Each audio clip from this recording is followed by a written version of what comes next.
Based in the market town of Leek in Staffordshire, Ruth Tappin specialises in restoring gilded items, from antique furniture to ornate picture frames. Today she's expecting a visit from dealer Karen Sparks, who's come armed with something rare and historic. A lot of dealers come to me and they're all different, they all have their different styles, but Karen's got a really good eye, so I'm expecting something really good from her today. Hello. Hi Karen, how are you doing? Hi Ruth, nice to see you. Wow, what you brought me? I have brought you something that's quite exciting. Do you want to look? Yes, I do. There's quite a bit missing. Oh my... As you can see. It should have been a mirror. I'm guessing Regency? I don't think it's Regency. Oh. I think it's earlier. Good. I think the size, the shape, I think this is Georgian. Oh, fantastic. Maybe George III. This was a grand mirror. It feels like it would have and been. I know it's a grand mirror because these slits here, yeah, they would have held decoration, wooden decoration, that would have been up here. Crikey. And the same down there. Same down the bottom. So it would have been enormous. Convex mirrors were expensive showpieces in grand homes. Decorated in classical motifs, the eagle was a favourite, symbolising strength and nobility. And Ruth already has the perfect eagle in her workshop. He would sit Crikey. up there. Oh my goodness, that would be magnificent. Look at the size of the thing. I know, he's lovely. Yeah, absolutely gorgeous. And he is a Georgian eagle. That is fabulous. And I think, proportion-wise, this would work. Well, the right two people came together on this then, didn't they? This is a lot of gilding all over this. All this cracks in the frame need repairing, and these are wrong, so I'm going to have to take these out and start again. Okay. So, as far as the finish is concerned, you would gild it all? To a point, yeah. So all this would be gilded, but actually, on these Georgian frames, this flat edge here is usually painted. It's like a yellow ochre. Ooh. And I quite like to use traditional paints. So what I might do is make some milk paint. This is going to take some hours. Do you mind me asking how much you paid for it? It was absolute bargain, £40. You picked this up for £40? £40. A Georgian mirror for £40? From a flea market. You don't come across it every day, but I just knew I had to spend £40 on it and I didn't know what I was going to do to it. At £40, there is enough money in this for me to do the full works. Yeah. When it's finished, it will look absolutely stunning, I'm sure, but it will also be worth in excess of £3,500. It's fair, isn't it? Yeah, I think so. Yeah. Thank you for bringing it to me. I really do love doing convexes. Well, it's all yours, this Brilliant. portal. Yeah. And I'll see you in probably several months' time. Give me at least 2 months. Yeah. Okay. Yeah. All right. Good luck. Okay, thank you. Nice to see you. See you, bye. Bye. At the moment, it's just a bit of wood, but I can see what it's going to be like. And I know that it's going to be a really impressive mirror. It just needs a lot of time and a lot of effort put into it. But at the end of the day, it's a Georgian frame, and it deserves the amount of time I'm going to have to put into it.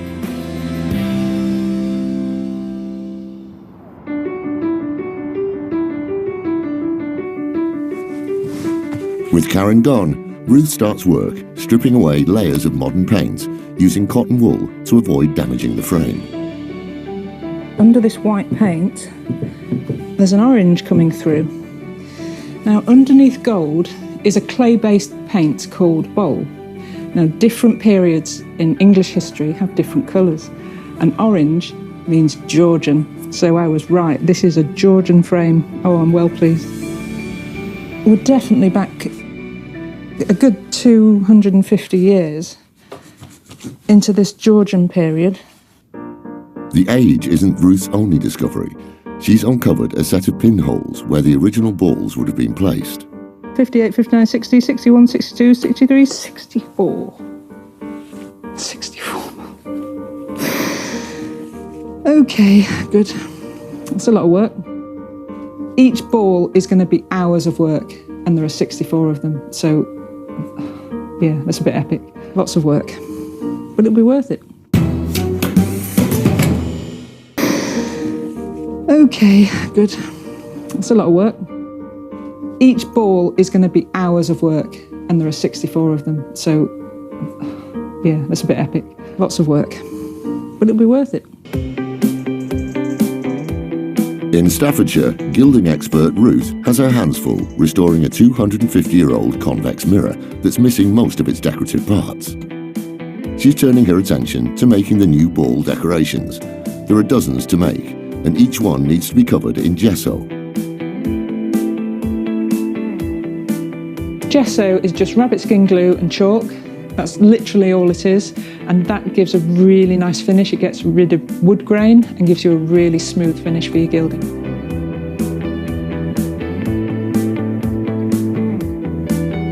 After 2 hours of work, she's happy with the shape and size. Finally, I got all the coats of gesso on. I've actually done 66 just in case something goes wrong, and I ended up having to do 22 coats, so that was quite a lot of work. But as you can see, they're really lumpy at the moment, so I need to get them perfectly round. So I get a drill, tighten that off, get my sandpaper. I'm using an 80 grit, so it's really rough, and then let's sand it.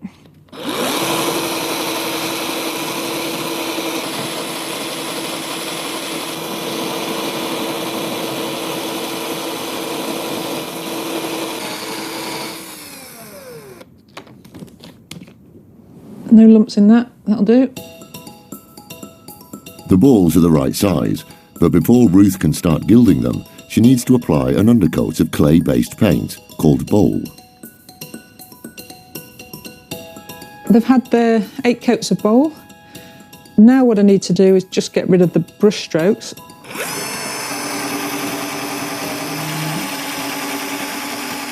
And this is now really shiny. That's ready for gilding.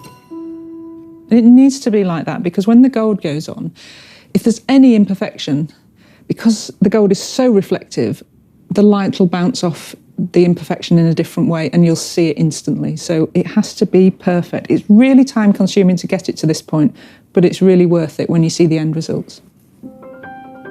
The gold comes in razor-thin sheets that Ruth cuts to size.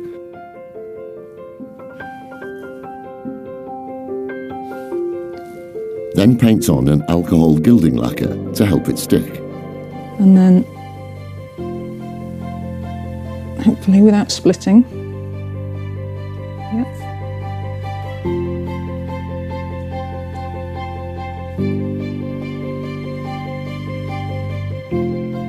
So as you can see, the gold is just sort of a bit crinkly. Now, once the alcohol's helped with the evaporation a bit, I'll be able to get the cotton wool and press that down. At the moment, if I use my cotton wool, I'm just going to split the gold. So I'll just let that dry off a bit. I find gilding really quite calming. I think because the way you have to control your breathing.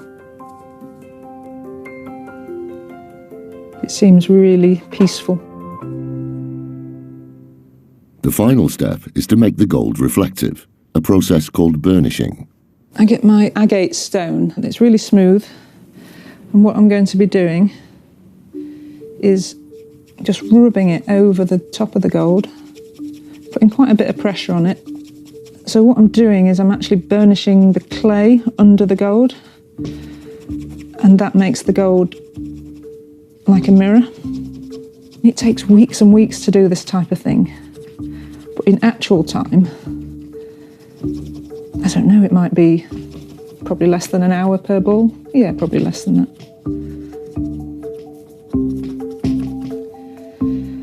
Right, there we go.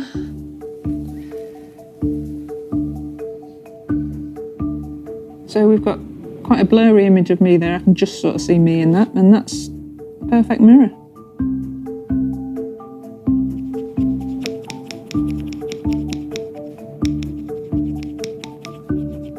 All those 64 balls are now burnished. I'm very glad to have got through all that. It was a lot of work to get to that stage, but they look great. I'm really pleased with that.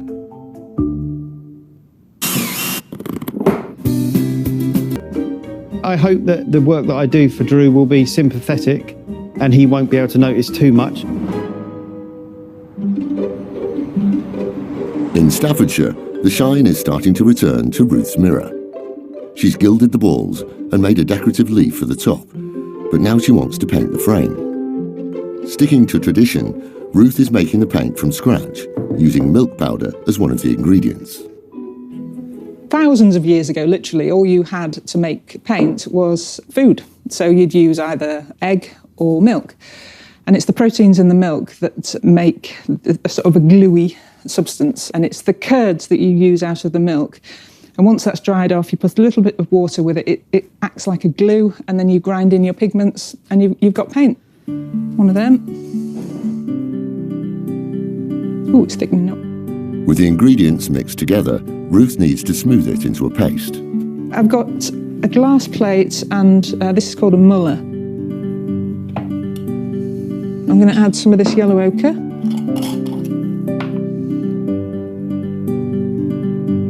And you grind it so you get a really smooth paint, so you don't get any little tiny lumps from this. So you can hear the grit. This is exactly how it would have been ground. Basically, milk paint was used in Pompeii, and they would have made this paint exactly the same way. You can hear that it needs grinding because you need to get those bits out.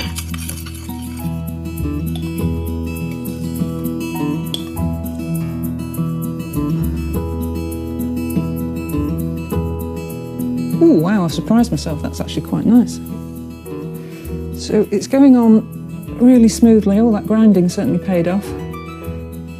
I think if you're working on something this old, to put something like a modern acrylic on this would just be wrong. The final job is to paint the eagle with another batch of Ruth's homemade paint. We've got loads of different things going on here. We're back to the wood in places, we've got some repairs. So the paint's just going to even all that out. That is going to be gold, so I'm going to leave that alone, and I'm just painting the eagle.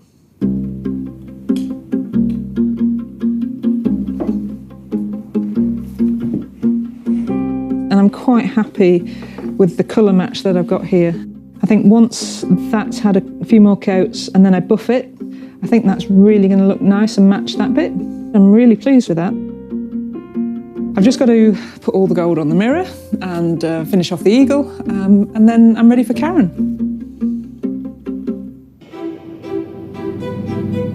In Staffordshire, Ruth has sourced new glass for her convex mirror. She's given the gold a final polish and is now ready to show Karen the results of her labour of love. When I unveil this convex, I'm going to be looking at Karen's face because you'll know instantly whether she likes it or not. I think it looks good, but sometimes you're with something for so long that you're just not sure anymore. Hello, Ruth. Hi, Karen. How are you doing? This looks promising. Well, I've had to stand him on an easel, so it's a bit precarious, but hopefully it'll be okay. Crikey, it's big. I mean, it's big. Well, I yeah. left it like a tiny little mirror. It's Yeah. absolutely monstrous, which is good, really a very, very good sign. Do you want to have a look? Yeah, I would love to. I'm so nervous. I would love to. How careful do we have to be Very, with this? very, very All careful. right. Okay. Oh, Ruth. Whoa. Oh, my word. That is absolutely beautiful. That honestly does not look like the same mirror. I mean, the thing I bought you was just in tatters. I was so nervous about that because it is a big change and there's a lot added. When Ruth first laid eyes on this convex mirror, it was little more than a broken frame. The glass was missing and all its grandeur had been lost. Now this 250-year-old beauty is ready to take centre stage once more. Ruth has added a spectacular wooden eagle, gilded 64 balls and replaced all the missing decoration. The frame has been re-gilded and can now shine once more in a home. That's absolutely gorgeous, Ruth. You know, I'm so relieved. I thought it looked okay, but I needed you to say you liked it, so that's great. The eagle needed painting, so I made up some black milk paint for the eagle. absolutely stunning looking thing. He looks like he's always been perched up on there, doesn't he? I mean, I suspect it's going to be quite hard for you to actually hand it over, to be fair. Well, him, yeah, I'll miss him. Yeah. He's been in my workshop for, as I say, 16 years, and it is a bit of a wrench, but he works with this convex, so Yeah. I'm willing to let him go for that. Well, I'm very privileged to have him. It is absolutely stunning. I had no idea she could create something like that out of what is basically a flea market find. I don't want to sell it, but I'm going to have to sell it, because obviously I need to pay your bill. So That would be appreciated, yes. You know, I was looking at £3.5 grand initially, looking at it afresh now. 4.5, 5. Wow. It is super, super stunning.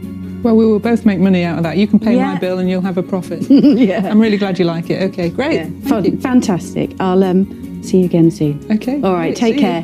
Bye. Bye. The really good thing about convexes is they can go absolutely anywhere. They can go in a really tight little hallway or in a little tight alcove and bounce the light around, or they can go in a massive grand room or a loft space. You know, they can go absolutely anywhere. They're very versatile. They're really a good mirror to own.